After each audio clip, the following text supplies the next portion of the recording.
may nakasulat kung para saan yung mga brushes natin na iyan. Ayan, ito, small blending. Ito naman ay pang powder. Ito naman ay sculpting brush. Ito, perfect din to pang, blush. Yung mga sculpting, yung mga pang angle-angle. Maganda to pang blush na ganyan. And in fairness, soft naman siya yung feels kapag ka ginaganyan. Medyo may tusok feels ha. May tusok feels siya, pero sa price niya, huwag kayong mag-expect ng no tusok feels kasi ang mga no tusok ay very mahal ang mga no tusok na yan. Pero ang pinaka nagustuhan ko dito nga ay meron siyang mga nakasulat. Ayan o, eyelash and eyebrow na brush daw. Basta, nakasulat na siya. So, hindi na tayo hindi na tayo maghuhula kung para saan. Ayan o, may blush brush. Ay, ito yung blush brush nila. Ito kasi sculpting. So, para pang contour-contour siguro ito. Pero maganda rin kasing pang blush yung mga angled. Napanood ko lang naman yun. Tapos may pointer brush. Ayan, depende sa kung anong pipiliin ninyo kasi ako pinili ko tong 13 pieces. Medyo marami-rami siya. Kung beginner lang kayo, pwede kayo mag-umpisa doon sa may pinaka-konti lang yung pang blush,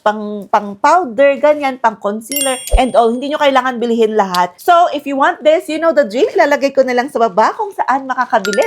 Bye!